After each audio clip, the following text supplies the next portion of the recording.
Podcast.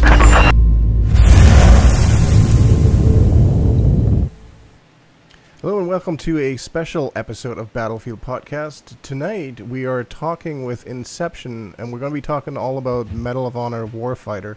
So if you're not interested in that at all and you're expecting Battlefield talk, except for one slight correction from the last episode, you're not going to hear a whole lot of Battlefield 3 talk. However, you may hear a fair bit of comparison to BF3, perhaps. That may come up in the conversation. So if you want to stay tuned for that, by all means, you're welcome to do that. And of course, I'm breaking things right off the bat.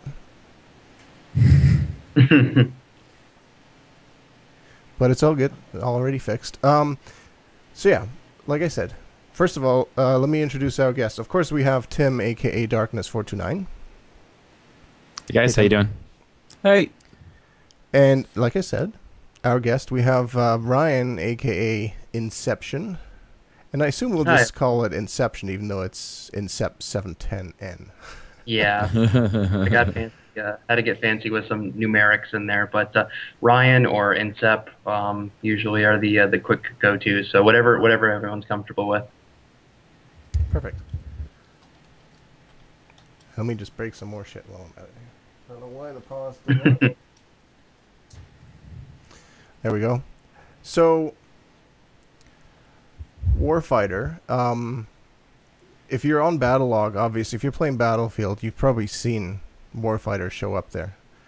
And that's because it's using Battlelog just like Battlefield 3. But speaking of Battlefield 3, the one thing that I did want to mention is from last week's episode. We talked about that rumored option to turn off the blue tint in Battlefield 3. Apparently, right. DICE has now changed their mind. Somebody spoke too soon.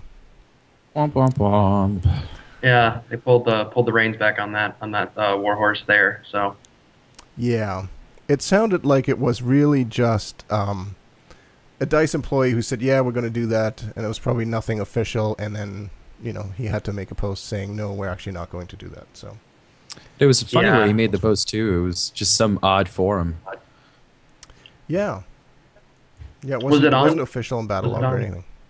yeah, no, it wasn't official. Was it on the Mortar HQ, the new official forums, right? So I know some of the devs used to populate before they pulled them down because Daniel Matros and AKA Zinito, they pulled that because it was just becoming so terrible. The language and the amount. Nope. Audio. No. And he went away. Let's hope he comes back. I don't know. It's interesting, Tim. I had not ever heard of those forums before. No, I didn't even know I this was existed surprised. until I saw the link come up on Reddit. Yeah. Someone had made a post in there, and I went over there looking for it, and there it was.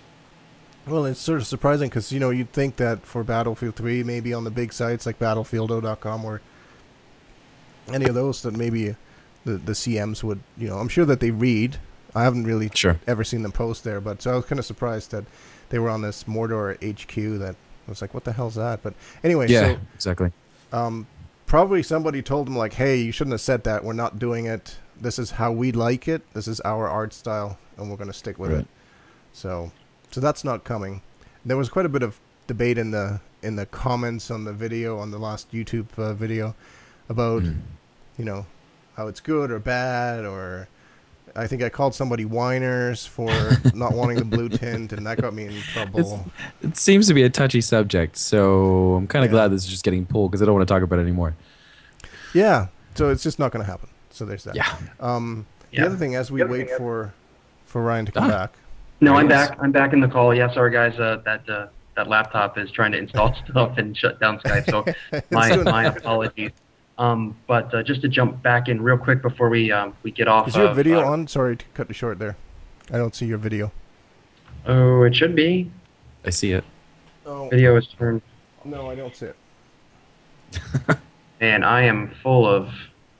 I'm going to make this interesting for everybody this evening. I do. I see this. I only see your image. I don't see video. Okay. Should give it a second and it should catch up. Ah, the beauty of Skype. But you can go ahead and start talking and keep saying what you were saying. Yeah, sorry. Okay. Yeah, because I've got the video. It says it's on my end. But I believe it was Michael Combs or Clams or whatever his name is. He did make that post on the on the Mortar HQ, the like I was saying, the unofficial official forums, and unfortunately, he probably spoke out of turn and not on behalf of DICE, probably on his personal merit. And once PR caught wind of that, it might have been a feasible option, but with trying to push Aftermath DLC and quarter four cash cows for them, it probably wasn't the best fit project to be working on if they weren't already working on it, and just pretty much probably spoke out of turn and on behalf of something he shouldn't have. Yeah, and we know from experience that when we've talked to DICE employees on the podcast before, they usually have to go through, a whole process with PR to make sure that what they're allowed to talk about, what they're not allowed to talk about, and so on and so forth. So that probably came out of nowhere. But that Mortar HQ, what was that website about? I'd never heard of it before. Basically, what happened, Chalk, was it was on the actual EA like the UK official EA forums. They were running that, and basically what had happened was it became a mess, and Daniel Matros basically just started calling it Mordor. It just was a nickname that stuck, and eventually they just pulled the forum because it was just pure turmoil. For lack of a better word, there was absolutely nothing productive, but it was pretty much flaming of DICE and EA, and basically it was swept under the rug. They got rid of it, and just wasn't a necessary part of anything that they needed to maintain anymore. Right. Well, if you want to do me a favor and try stopping and starting your video again, I'll mention another plug for our Battlefield Podcast Clip of the Week show. If you haven't seen it yet, you can find that on YouTube. Basically, every week we take a couple of clips, 3 to 5, sort of 30 to 60-second clips, put them together, and then people can vote on whatever clip they like the best. It's been pretty cool. Awesome. And it's been really neat to find some cool clips from people that you probably wouldn't normally have run across on YouTube. So yeah, very cool. Well, let me hang up and try to get my video back online for everybody, and we'll go from there. Sounds good. And then the other thing I want to mention while we're talking here and waiting, tomorrow is October 31st. Actually, in probably most parts of the world, it already is October 31st, which means the day after is November 1st, and that means this has to come off, and Tim has to stop shaving. Oh. His upper lip. You can keep, yeah. So it's gonna be interesting.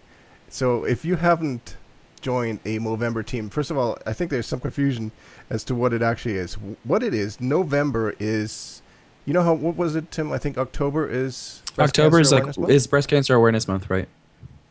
Right. So they've turned November into this. Yeah, November is sort of a month to raise awareness for men's health, and one way to do that is to start clean shaven at the beginning of the month and then grow a mustache of any sort of mustache, as long as it is a proper mustache, meaning can't connect at the chin, it can't touch the sideburns, and that would make it a beard. So you do that for the 30 days of November, and I guess when people ask you why you look silly and have a 70s porn stash, you can tell them that it's to raise awareness for men's health. That's the idea. Oh, I'm back. I made sure that I had the video options going, and hopefully that's working now.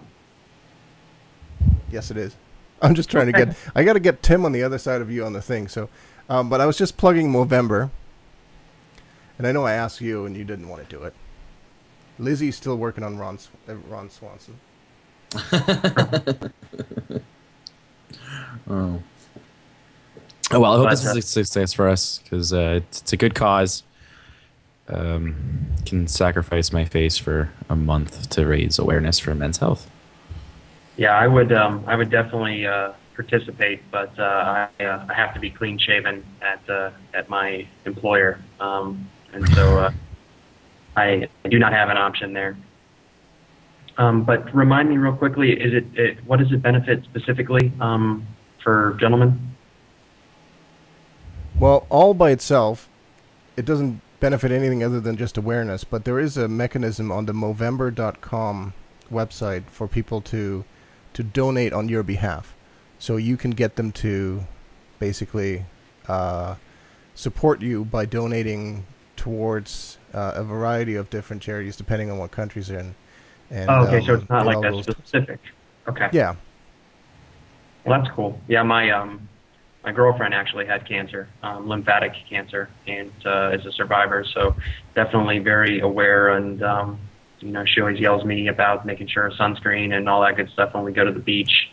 And definitely changed my outlook on life and a lot of different aspects of making sure you're going to the doctor on time, whether you want to or not. And just taking care of yourself in general, and if not for yourself, for the love and the respect of your family members or significant others. Just it's not really for you; it's for them. Because if it, kind of a tangent. No, this isn't game related, but sometimes things are more important than you in your own little world. If you have a wife or if you're a husband or a son or a daughter, that really doesn't matter. It goes much beyond your personal wants and needs when you have things to take care of. It's very important. And I think for men it's always it's not something we don't usually talk about. I think women have been more used to having regular visits with doctors and stuff, and for men we don't really they don't know what to do with that. So it's a good cause, and I'm going to be bugging some of you on Twitter later on. Trust me, there's a few people that I'm going to make. Yeah, you've already started well, so I'm jealous. Well, the thing is, you have to start clean shaven, so you can't, this all has to go. So I'm going to look ridiculous. So we may not see any video podcasts for next 4 weeks. It's a possibility. It could happen. No podcast till full bearded. Yeah. All right, so let's actually talk about Warfighter then. Yeah. I guess we want to start with these couple of news items here first, Tim. Sure. We'll start with the server update that happened on the 27th of October. They went in and patched just server-side things to fix some spawning issues. In some of the maps we had seen spawning outside the engagement areas, like behind fences and whatnot, places that you weren't supposed to be, and also the occasional falling through the ground, pretty much clipping through and falling and falling and falling until you eventually die, which is the most annoying thing in the world, because you just go and just drop and watch the ground above you. They also fixed some things with the Blackhawk. They fixed the gunner exit bug. They fixed some balancing issues with matchmaking. And they also said that they fixed discrepancies for double XP. And other than that, they really haven't touched the game. Hopefully, there are still some bugs, I'm sure, that we'll talk about later on in the podcast with the game. But hopefully we'll see more server-side and even client-side patches to come in the near future. Yeah, and it was actually interesting, and I just saw that. I guess Warfighter hasn't sold as well as EA had hoped. Yeah. So, it's still good to see that there is still patches happening, and hopefully there'll be more in the future. Hopefully EA won't just drop it. Lizzie the Kitty just said in the chat that apparently EA said that it hasn't met expectations, and their simulated reviews were better than the current scores it's getting, which apparently is averaging below 50. I don't think it's that bad. I don't think. Yeah, they did release some official statements. John Riticelli, the EA CEO, basically said they were severely disappointed with the reviews and did not meet projected expectations in relation to their projected revenue stream of what they were to turn on that title. And unfortunately, I don't think they marketed it very well. And there weren't. My girlfriend actually saw an ad, and she had asked me if I was planning on getting it, and I told her, I was really excited because she saw. I think they did a Monday Night Football ad that she had seen, and maybe like one other. But they've been pushing like Assassin's Creed 3. You can't. I know it dropped today for console, In the last month or so, I've seen quite a few ads on the television and stuff promoting it more than Warfighter, for sure. Yeah. Granted, albeit that's a different company and whatnot, but I did experience some of those bugs. To touch on that, stuck in the Blackhawk when you wanted to exit, the falling through the map, and they always say the fall doesn't kill you, the ground does, but you ended up just going in and out of the combat zone, and then that was an automatic suicide. And so that, and then the spawning outside of quarantined areas, that the Tugawan jungle was the worst for TDM, always outside of the perimeter fencing, which you could still get kills, but you basically needed to get yourself killed to try to fall back. That was you either had to quit the game or you try to fall back, and sometimes when you fell back, you would spawn and fall through the map. I experienced that a few times, which was even more frustrating, was trying to get out of that, get back into play, and you fall through the map. So you couldn't win. You couldn't win for trying there. Yeah, and I think with the marketing, there hasn't been that much, and I wonder, a lot of us probably purchased it with a 50% off that Battlefield 3 premium members get. So I wonder just how much of their, potential profit just went right out. I wonder how many people used that 50% off. But just to touch on that a little bit more, I feel like it's an odd time right now to push out a pretty much a new title. Yeah, this is a continuation from the 2010 Medal of Honor game, but you're dealing with games like Assassin's Creed 3, COD, Black Ops 2, and some other titles that are coming out that have quite a strong following. And for someone to pretty much pick up a new title is very difficult to kind of push that on someone who's already devoted to other titles. So I feel like they found themselves in a bad spot. Yeah. All right, well, let's get to the other news item for Warfighter, and that's basically that the Battlelog iOS app now has added tracking support for Warfighter as well. So there's an update in the App Store. Probably soon. I just checked before the show. It wasn't in my App Store yet, in the Canadian App Store yet, but it's coming. So that'll be nice.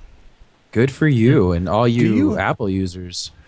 Do you have a Battlelog app for Android at all, Tim? They do have a Battlelog app, but it's not supported by EA. Oh, so it's a third-party one. Yeah, it's just a third-party app that just pulls off the stats from Battlelog. It's nothing official, so I'm sure they won't have. I tried looking for a Medal of Honor one, and no one's made one yet. Well, I know that a lot of those third-party apps, like I use one for BF3 called iStats for BF3. I use it on my iPad, and it's great, but it pulls its stats off of BF3stats.com. Now, MOHW just launched recently, and it's sort of in beta. They say that it may not be fully functional, but it does seem to work.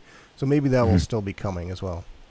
Right. So we'll see. Yeah, I've used that new website. The gentleman that runs that, he also does like the Bad Company 2 stats and Battlefield 3 stats. He owns all of those domains. I believe his name is Dominic, and he actually has privy to all of the coding and be able to pull those stats, the specific stats down that they usually get on the EA side, but they don't always, they don't give us on Battlelog. They don't give us as much detail as Dominic brings to the table. And if you're a stats guy, definitely want to be exploring those websites. It'll really tell you where you're succeeding and where you're not. What weapons are your best? What game modes are your best? Or as relative to the averages of what you play and the situations in which you're in. So depending on if you're running around with 6 other guys like we were doing the other night, just getting automatic wins basically because we were controlling the battlefield more or less. But it's all relative. Yeah, and he's been around for a long time. He's been doing this since BF2 time. Yeah, he ran his BF2stats.com. So I like using it. In my particular case, a lot of times when I'm bored, I don't know what weapons to use. I'll look at that and see which ones are closest to the next unlock. Stuff like that. Those kind of detailed stats are there, so that's nice.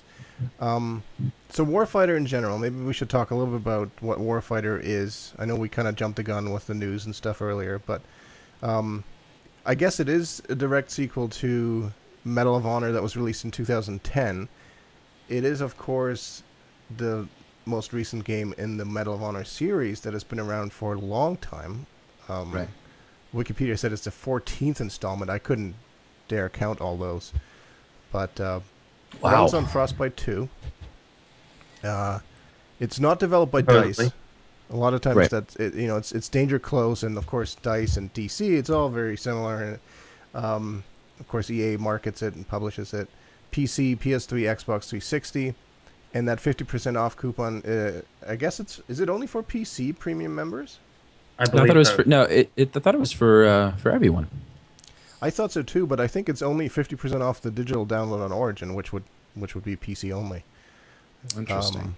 But if you want to Yeah. check that out, it's offer.medalofhonor.com, and you basically log in with your Origin account, and it will give you a code if you're eligible for it. So, From what I learned, I thought it doesn't matter regardless of your platform. You still get the 50% off coupon. Obviously, if you bought the title on console, you would have paid full price at your local retailer or wherever. But you can actually receive you would get a credit, I believe, on Origin, but it would hold you to buying through Origin. So I don't know if you could use that toward a console game, and then you would have to have it shipped to you, or you actually have to use it toward a PC title, and you would get a 50% off. I don't. I had my Xbox 360, and since I switched to PC gaming earlier this year, I've only booted it up basically to download the beta/demo of Medal of Honor, and that was the only reason that I actually still had my gold membership was still active, so I didn't need to worry about that. But I can't really comment too much more on what that would be about if you are guaranteed a 50% off or a credit or what that is. it's worth a look anyways, regardless of what you're on. I mean, it's real quick to check. So Yeah, I mean, 50% off, and that kind of jumps back to the poor marketing. I remember, I think it was about a week out before that was even a kind of like the confirmation that dropped. And I don't know, I can't think of any other title that offers a 50% off coupon on a $60 or $70 game before it's out. So that just goes back to John Riticelli or whatever his last name is from EA. Just they didn't hit their numbers for pre-order, and like Tim was saying, I think Medal of Honor 2010, I believe, came out in October of 2010. So they might have been trying to hit the mark on the same month. But I feel like this game might have had a better opportunity to be better if they would have dropped it in August or September. Especially then, it seemed like people had been really dwindling down on Battlefield 3 play and frustrated, and something more fresh while they were waiting for Call of Duty Black Ops or Assassin's Creed 3. Hitman Absolution is coming, and Far Cry 3. I mean, this is a huge quarter for those games. And Tim mentioned some of those, and I think it was just you missed Far Cry and Hitman. But I mean, I don't have enough cash to get all of those. But there's way too many very games awesome coming out. Oh yeah, very great games. And then you have Crysis 3 in the spring, and the new Arma 3 engine. And the DayZ standalone, which obviously is only on PC right now, which I put a lot of time into. So it just depends on where you're going with your financial capital. Right, exactly. So it's game modes. I haven't touched a single player, so I can't really talk about that a whole lot. But it does have a story, very short from what I've heard. But the multiplayer it's similar to Battlefield 3 and yet completely different. I think in a lot of ways it has customization of weapons, soldiers. There's a squad system, so to say, but it's 2-man fire teams, they call them. Right. Mm-hmm. It does focus quite a bit on teamwork. Maybe what we should do as we get into this, and Ryan, as you're going to have a lot to say about Warfighter, why don't we start off with a little bit of background about you? I know that you do stuff on YouTube, and you play Warfighter, and I've seen you at Battlefield and around the place. So why don't you give people who are watching a little bit of an introduction as to what you're doing in the community, how you got started, all that stuff? Yeah, sure. Like I said, I apologize in advance. I can definitely ramble. So if you need me to slow down or take a breath, you might need to remind me to do that, because I do forget to breathe once in a while. Hi, everyone. My name is Ryan. I'm 29 years old. I live in West Palm Beach, Florida. If you're not sure where that is, I live on the East Coast, pretty much on the water, about 60-some miles due north of Miami. So hopefully everyone knows where Miami is as a larger populace. But like I said, I'm 29 years old. I started gaming. My parents bought me an Atari 2600, probably when I was around 4 or 5 years old. And I played the hell out of a racing game with a very awkward controller. I guess it reminds me of the Wii controller kind of now, but it was a Grand Prix racing game, and I believe it was 8-bit graphics or 4-bit, I don't even know, but it was awesome. And I started there, and as consoles evolved, my gaming evolved. I still remember playing Super Mario Brothers on Nintendo and having to go to church on Sundays and not having a save point, and I remember hiding the controller in front of the power switch so my mom or dad wouldn't know that I left the Nintendo on, and I would just turn off the TV. So when I'd come home from mass, I would just turn that TV back on and get right back to gaming. So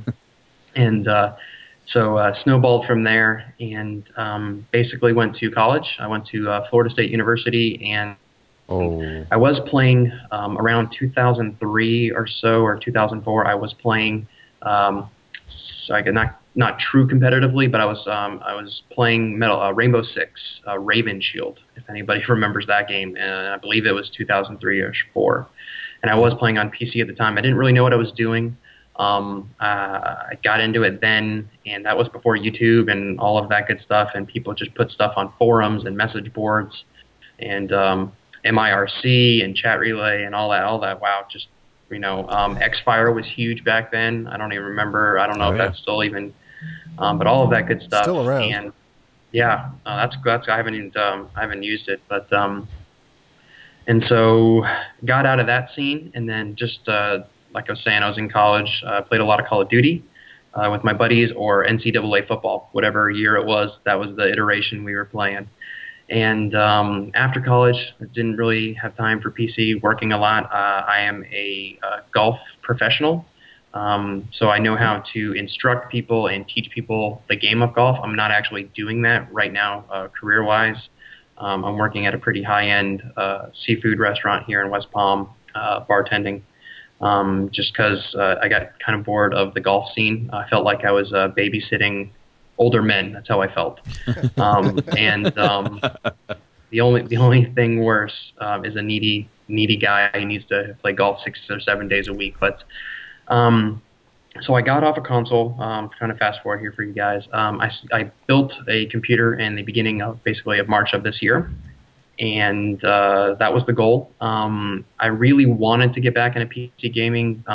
One, because of the graphics.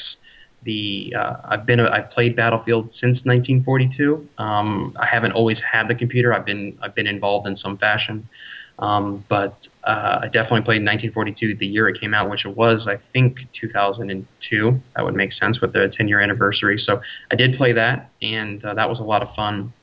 But back into this year, I got onto my PC in March, and I started making videos because at the time, Don't Blink was one of my favorite people to watch on YouTube, and I've had a lot of interactions with Chris, aka Don't Blink. He's a really, really good guy.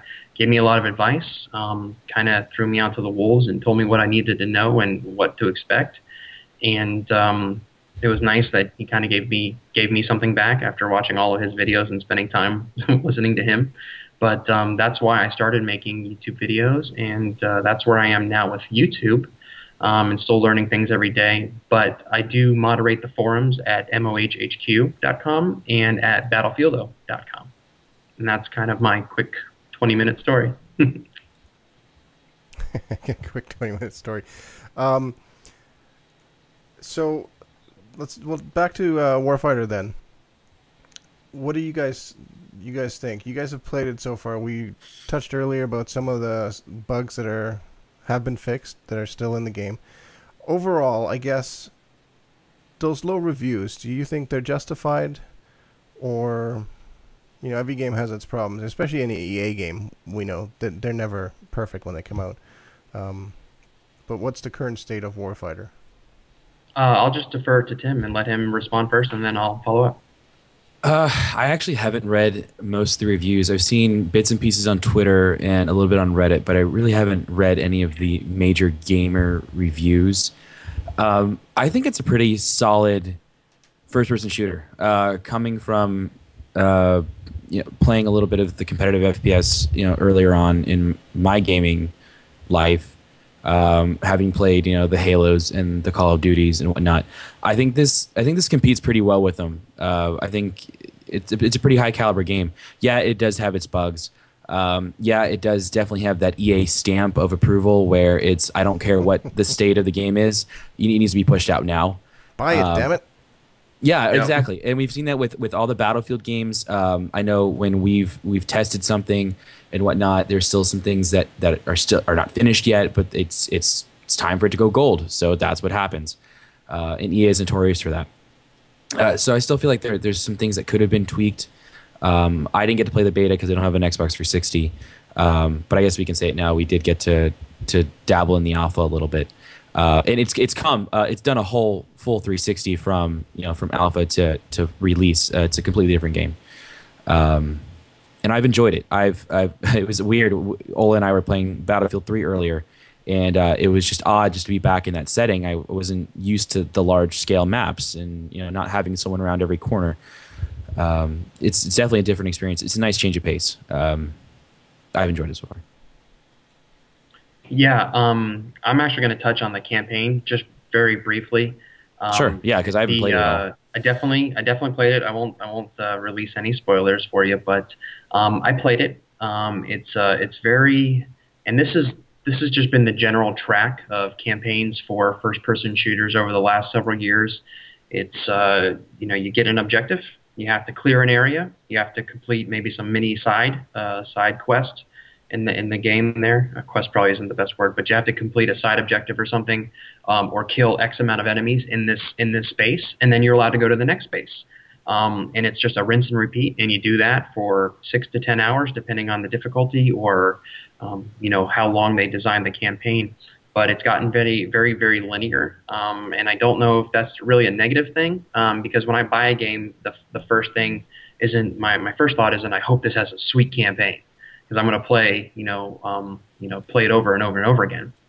And I usually just play the campaign once to get the story. I hope it's good. If it's not, I'm not going to cry about it. But I would like to see the campaign aspect of games bridge out a little bit more, maybe a little bit more sandbox like SOCOM was back in a while ago, where you kind of had free reign. You had some objectives, but you didn't have to complete them in a certain order, from what I recall. And that was a long, long time ago when I had a PlayStation. But I buy a game for the multiplayer.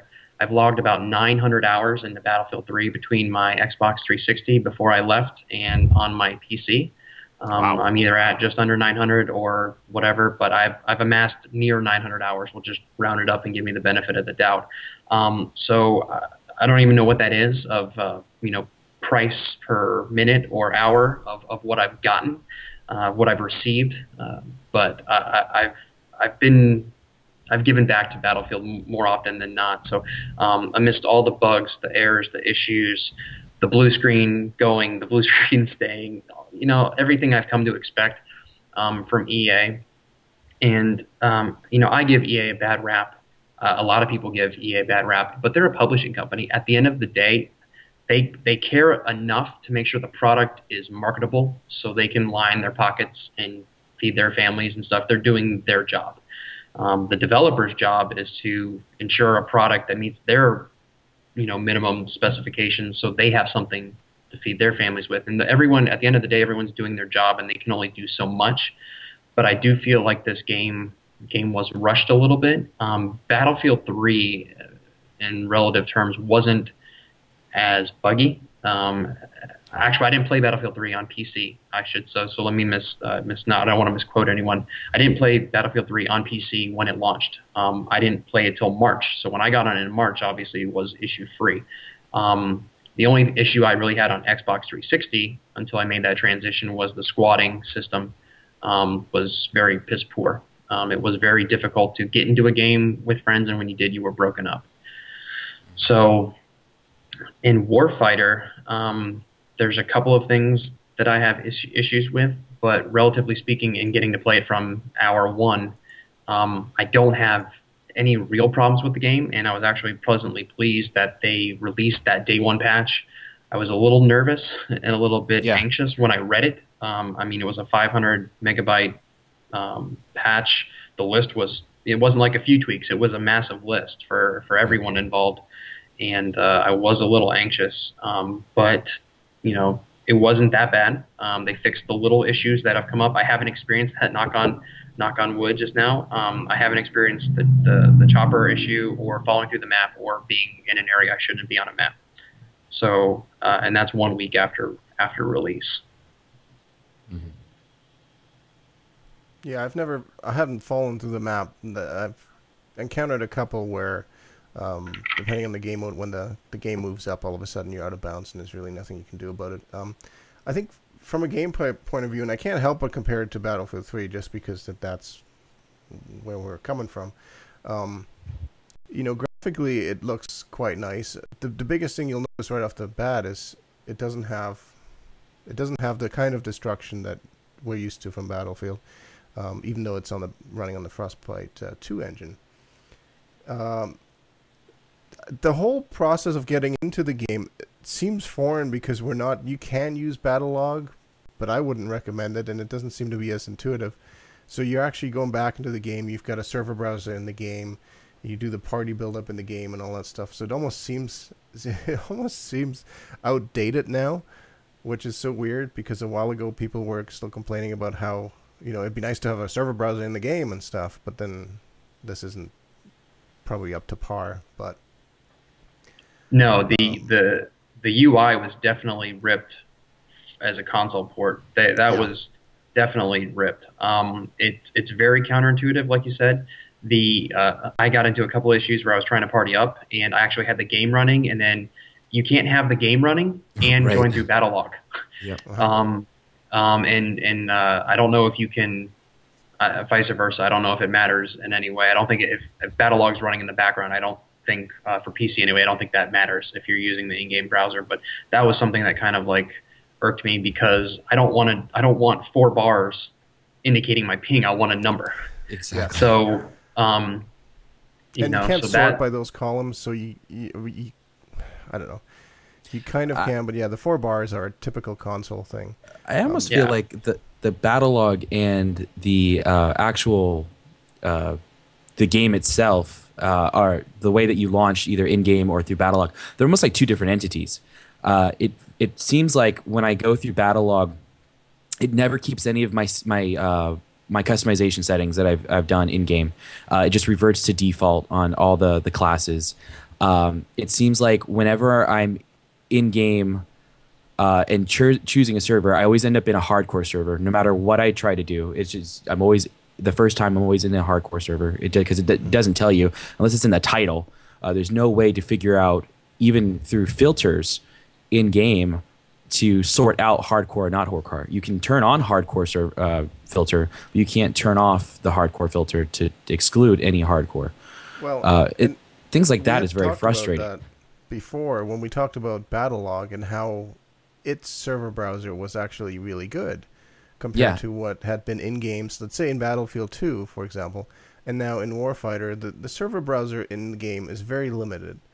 You don't have all those options to fine-tune that came with Battlelog, and I suppose you can use them for Warfighter, but like I said, it just doesn't work as well. Getting into a party, in Warfighter, it's so important if you're going to be talking to your buddies on TeamSpeak or Mumble or whatever, that you want to be in the fire team with them, because the whole team dynamic, for example, there's no medics. Everybody can heal their fire team buddy. Yep. So you really have to work together as a 2-man team a lot more than in BF3, for example, where any medic can throw down a med pack and so on and so forth. Right. And not having that and not being able to form up in Battlelog properly and getting it all together is really annoying in my opinion. When I first got into the game and the interface and everything, it was so confusing. Oh yeah. There's stuff everywhere. Spawn over here, you can customize. There's 50 soldiers, 49 of them which are locked, but they still kind of show up. The flags show up and stuff. It took a real amount of time to get used to it. my fear, and we can talk about this later if you want, but I have a feeling that whatever Battlefield 4 is going to be like is going to be more similar to this. And I think part of that is actually our fault, and I mean our as in the Battlefield 3 community.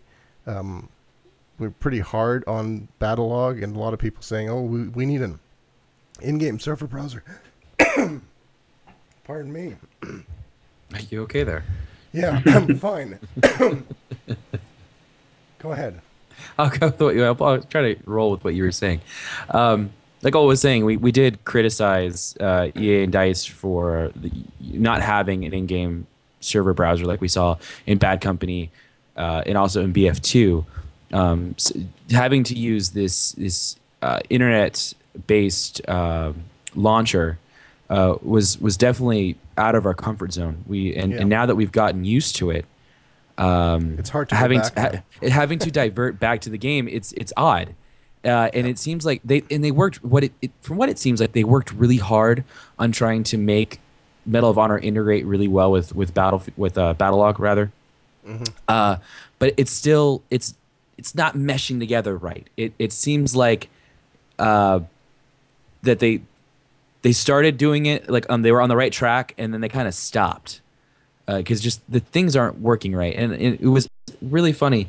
I tweeted Medal of Honor, and I was like, "Hey, such and such things are wrong," and they went and sent me off to Origin. They're like, "You should go talk to Origin about the problem," and I thought that was really odd. I was really hoping to see more of support from them, because I always feel like whenever you try talking to some of the people in Battlefield, they're pretty proactive in trying to figure out your problem.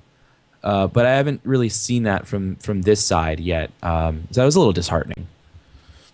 Well, if you didn't know, I hate to break it to you, but that is a third-party company that does the PR marketing, and basically they'll just hand you off to Origin help because they don't know what's going on. The guys that actually, the marketing team that's been controlling the Battlefield 3 has been doing it for so long, they can actually diagnose some of the issues in more or less real time. But those aren't, I don't know if they're actually EA employees, but I was told that they are a firm that manages the social media aspect of their Twitter account.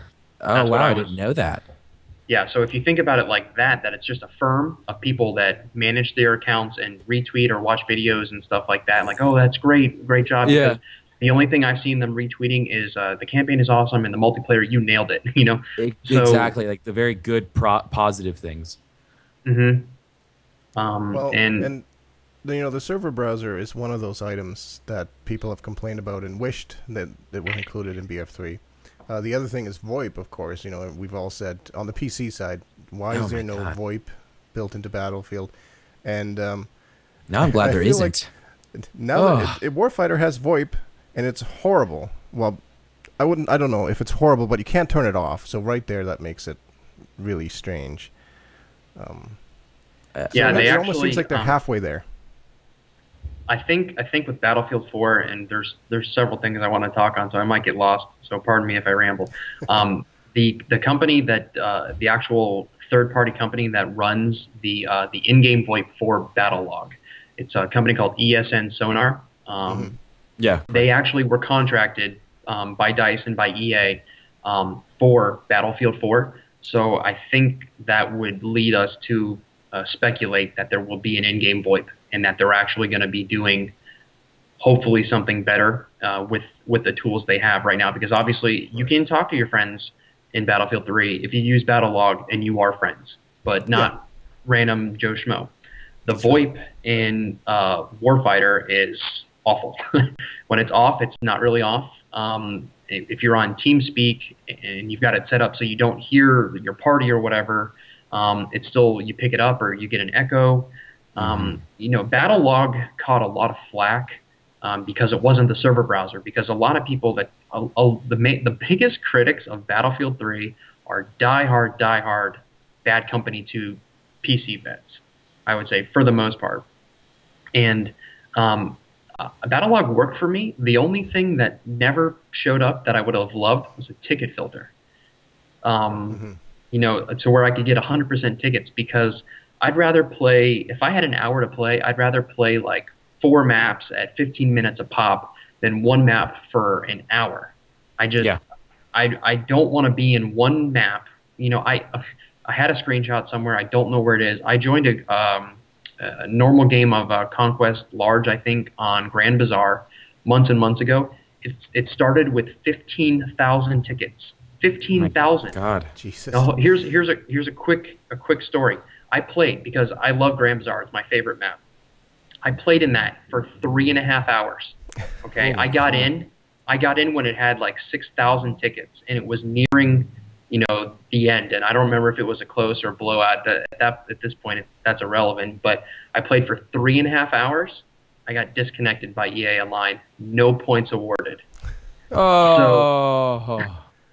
So I mean, I was a little upset, but I mean, I had a good time. Like that was the longest I've ever played. I mean, that was like a marathon. You know what I mean? I'd die, maybe get up, go to the restroom, grab a drink. But I played the one map for 3 hours. It took like thousands of tickets disappeared. But that's not for me. I'd rather play a much quicker set of rotation of maps and games and get a bunch of games in than, you know, one map for a while. And that's one of the biggest reasons that I love Warfighter right now, is because I can get into a game, and I'd say more often than not, there's still like anywhere from 5 to 10 minutes left on the timer before the round's up, and the game's already over. And that allotted whatever that X number of minutes is when the round starts. In a lot of normal-sized ticket servers, I joined one Sector Control, I joined one TDM game that actually had 150 tickets instead of the 75. So obviously that's someone's personal server that I just randomly got into, that they, you know, boosted the tickets, which still went pretty quick. But the 75 ticket TDM games really don't bother me. And then the only other thing that we mentioned that I wanted to talk about was the quote unquote Frostbite 2 engine for Warfighter. I don't know if that's Frostbite 2.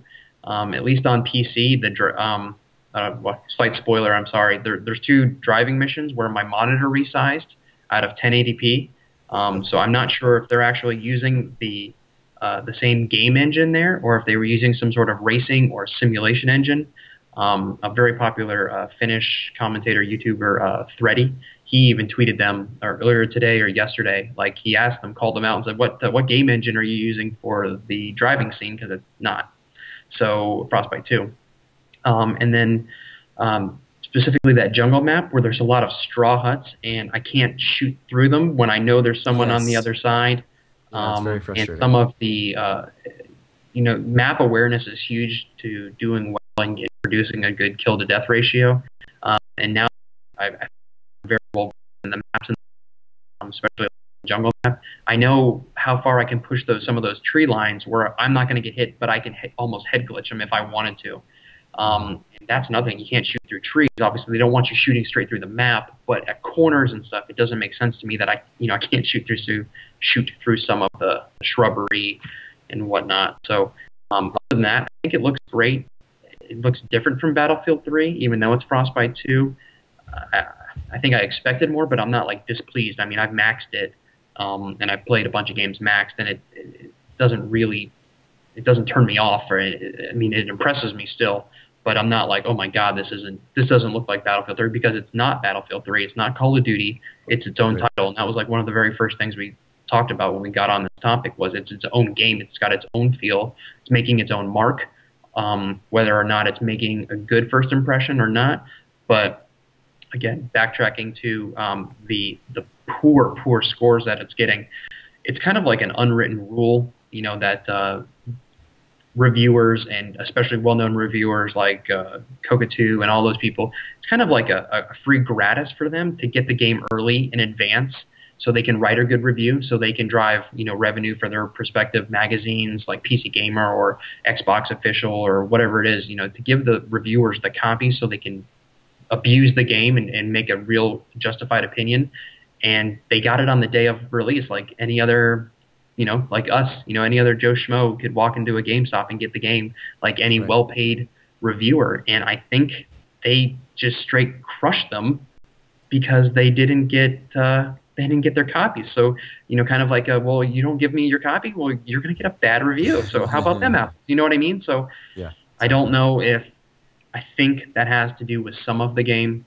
and maybe its proximity to Call of Duty release date. But you know, like IGN, and they say you can't spell ignorant without IGN. But you know, all of those well-known popular review sites, you know, they're gonna give Black Ops 2 a 9 or an 8.5 or 8.5 plus. I would say probably won't go lower than an 8.5, and it's going to be the same rinse and repeat title that it's been. The only good thing is it's going to have some zombies in it. So I love zombies. So yeah, but you know, that's going to be its major saving grace. So I think the poor reviews were reviewers getting back. So yeah. I mean, I definitely don't think the game's perfect, and I don't think it's as good as Battlefield 3. But again, it is still new. They've just announced that patch that's going to fix some of these issues, and the UI, it does take some getting used to. You know, it's not as intuitive as I think it should be. It's probably more console-y. This is purely obviously from a PC perspective, you know, than Battlefield 3. I mean, people have complained about Battlefield 3 looking too much like a console interface with the map, the spawn screen, and all those things. I mean, it's even more so the case in Warfighter. But you know what? You get used to it. There's some cool things about it. The customization of weapons is extremely deep, almost too deep to where you're overwhelmed because you keep unlocking stuff and you're like, okay, I don't know what I'm doing with this anyway. But, you know, once you get into it, the gameplay is fun. Obviously, getting familiar with the maps is always a big deal. That's whether it's a new DLC for Battlefield 3. Anytime you're not familiar with the surroundings, the way the game works, what works well and what doesn't, the game modes, of which, how many is there? There's like 6 different game modes. Mm-hmm. And, you know, they don't necessarily tell you exactly what it is just based on the name. It's hotspot. Well, I don't know what the hell that means. You know, they have descriptions and all that stuff. So it takes some time getting familiar with it. But I think it is enjoyable. And I've mentioned this before, that I think that 50% off served me personally very well. Oh, yeah. Because I think it is a $30 game, not a $60 or $70 game. But it's still fun. I'm still enjoying it. Yes, it does need to be tweaked. Yes, it takes some getting used to. And I hope that there's some things that going forward to Battlefield 4 are going to be improved upon, not only on BF3, but also on Warfighter, and whatever lessons EA and whoever works on Battlelog and the integration involved with that have learned. So, yeah, I mean, if Warfighter was nothing was changed ever again, I mean, if they fixed the only issues I ever experienced was falling through the map and spawning outside of the normal play area. Like I said, I played all day yesterday. It didn't happen once. I played a couple of games or one game today. I didn't have any issues with that. So if they never changed it from this moment on, I would still play the heck out of this game. And probably when I get off this, when we get off the interview and this podcast, I'm probably gonna hop on. It's like I want to play it. Like I said, I was going to the movie earlier today. I didn't have much time. I actually built my own review I put on my channel today. But YouTube is being awful the last few days, so has been. That's a whole podcast right there. But you know, so I mean, I'm excited to play it. I don't know if it's just because of it's new and it's weapon unlocks and everything. I think I'm at like rank 70 or 60. I'm like 69ish or something, right around there. I mean, so I've already put a lot of time into it. I'm definitely going to play it more. Like I said, I'm excited to play it. So it feels good. The UI is crummy, for lack of a better word, for PC anyway. There was actually there's a little button or a clickable button that says like introduction. It actually walks you through, kind of like walks you by the hand through the whole setup, like how to party up with people and all of that stuff. The things that there's just a lot of bad. It's just a bad user interface. There's like nothing. Yeah. You can't say one good thing about it. It's broken. It's very broken. I'll say one good thing about it, but I mean, one of the things, for example, one of the bad things certainly is that simple things like switching teams or switching to your friend who's in a different fire team by himself. I don't know if it's possible or not. I haven't found a way to do it. No. Those are basic things, right? Yeah.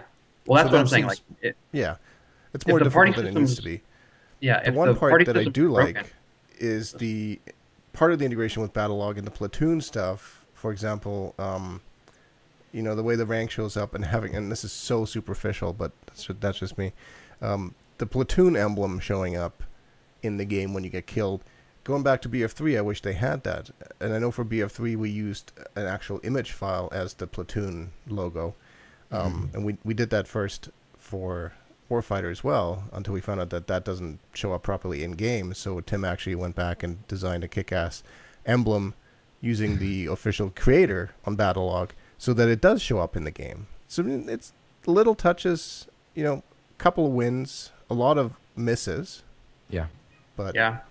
I mean, if the parting system's broke, like, I can deal with that, but give me a button where I can switch teams or switch fire teams. Like, Yes. at least give me a way out. Don't just say you get in this game and go at it. Right. I mean, even that whole, like, quote, locking your slot and stuff. Like, we've been in games, like, I've been in an even amount of players in a fire team. You know, like a 2 of us or 4 of us, and somebody's still gotten split off randomly. You know, like, even if you go through it and you make sure the party fits, like, we'll get in, everybody gets in, but somebody might be on the opposing team randomly, like one person. You know, we played literally. I think Tim hopped in, I think, for a couple of those games last night. There was like 7 or 8 of us, and we would get in, and it would randomly shuffle us amongst the teams to fill those spots that weren't allocated properly. When you're telling the matchmaking engine to keep us together on one side, but I mean, I've never tried to party up with. I've definitely been able to get into Battlefield 3 games with like 6 to 8 people, and with a little bit of work, gotten on the same team. right. But A lot of trying times you get harder shuffled and around there too, but at least you have that option of trying to switch the team. Exactly. Yeah. Right. Without an option, you're just dead in the water. You just have to quit or sit out and wait for the next round or something to hopefully even it out. So, do we want to summarize this? Or is there anything else that you want to point out? I'm just looking. We've been going at almost an hour. And it's getting late over there in the East Coast for you guys. No, like I said, I can talk. So No, that's fine. There's a spirited discussion going on in the chat about Yeah, I just looked EA over. I was pushing like, the game wow. out too early or not. That's another podcast by itself. Right. Oh, there. yeah. And we've talked before. We're going to have Dasker on at some point and talk about the business of Battlefield at some point. And I'm sure that this will come up because no doubt release dates of games these days are driven a lot by business decisions. So. Oh, yeah. But I don't think we want to get into that now because we'll be awake for a long time that way. Not enough coffee. Yeah. So I guess what would you guys say for somebody who's listening to this who hasn't bought Warfighter yet, who's a Battlefield fan? Would you recommend it? Would you recommend them to wait until it gets cheaper, take advantage of a coupon now? What do you think? I think with the 50% off, and like I think I told this to Hequan, Chalk 2, and some other people, if you are the gamer who enjoys a fast-paced shooter, a fast-paced first-person shooter, and keep in mind it's not Battlefield, but if you're into like close quarters, things like that, then this is definitely a game for you. It's always keeping me on my toes. It's definitely it uses a different mindset going in, a different type of strategy than it is for Battlefield, but it still keeps the same basics that you would use in Battlefield when you're playing as infantry. And I definitely think it's a good buy. It's definitely something that you should pick up. Will it have the longevity of Battlefield? I don't know. I'm not sure if I can guarantee that this game will last as long as Battlefield has, as we've seen the other Battlefield games last. Like Battlefield 2 is still going strong. Bad Company 2 is still going strong. Will Warfighter be as strong as it is or stronger than it is now in 2 years, 3 years? I don't know. I'm not sure if the community is strong enough to keep it going. I would like to see it going. I would like to not see it trampled by Call of Duty because I think it is a special game. It in and of itself is completely different. It's a different animal. Yeah, people will argue, well, there's these things that that Medal of Honor has, or that Call of Duty has, that Medal of Honor has. And yeah, that's true. I mean, there's only so many things you can do in one game without copying somebody else, as minute as it is. But I definitely think it's got a thumbs up for me. I definitely say go out and get it. Yeah, I'll give you my summary real quick, and then we'll let Ryan give us his final thoughts on it.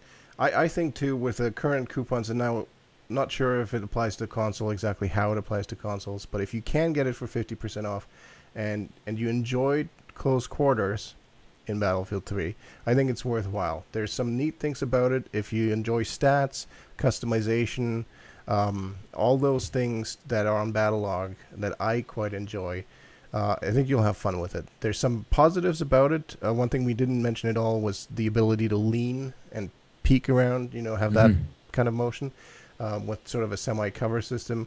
Works really well. When you go back to BF3, you kind of miss that. So I'm hoping we'll see that in the future. I think it's worth getting now. To your point, Tim, I don't think it's going to have the longevity that Battlefield games typically have, any of them really. But if you're looking for a couple of months, maybe 6 months or so of fun, and you have a couple of people that have the game that you can play with, I don't know if I want to play this by myself without a buddy on TeamSpeak, Mumble, or even in-game VoIP, whatever. But if you've got a small group of people that are into it, I think it's worthwhile getting. What do you think, Ryan? Yeah, I mean, just to jump in and like I was saying, like the review I uploaded today, without mixing in my own words, would I recommend this game? Most certainly. Am I saying, is that an implication that you should run out and buy this game? No, not necessarily. I would definitely take advantage of the 50% off coupon if you could. And if you do get it, it'd be like $29.99 or whatever, $30. Definitely, look at it like a $5 campaign and a $25 multiplayer game. Is how I've been thinking about it. Just because you're going to get a decent amount of time into the multiplayer, and you'll get to enjoy that. And like I had mentioned earlier, when I'm buying a game, I'm buying it for the multiplayer. This is a topic for a whole other conversation, but I would definitely upfront $60 or $70 for a game that was purely multiplayer. If Battlefield 4 announced we're not doing a campaign, we're going to have a $60 multiplayer game, and it will be near perfect at launch, I would throw so much money at my screen, you wouldn't be able to, my wallet wouldn't be able to come out of my shorts fast enough. I think, and like I said, there's a whole other topic, but if companies started to gravitate toward multiplayer and realizing that that's the bread and butter, not like I said earlier, no one's going to go like, oh my God, I can't believe I'm going to play this campaign like 25 more times, and I'm going to log. I didn't play 900 hours of the Battlefield 3 campaign. I played 900 hours of online multiplayer against other people with my friends. So that's the reason that I bought that game. I wanted to play online against other real players, where I don't know, the unpredictability of online gaming is, oh man, it's just so much fun. Trying to outplay someone and just knowing that you just stomped them like so good because you went left and circled them around. You went zigzagged and they zagged and you zigged and then all this other crazy stuff. The unpredictability of online gaming is so much fun, and the Warfighter is fun for me because, like I was saying, I've been solely, I love vehicular combat, but in recent months I just want to get in a game and shoot people in the face. So I've been playing a lot of TDM on Battlefield 3. Pretty much it's all I've been playing on Battlefield 3, or like Conquest Domination on close quarters if I hop on that DLC.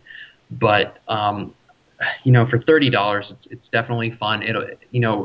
Call of Duty Black Ops is coming really soon. If you're a huge Call of Duty fan, I would just hold that money, to be quite honest. But if you do like a shooter that has its own feel, and hopefully they make another game like this. I hope that this isn't just a nail in the coffin for the series, because it's actually a really good campaign story.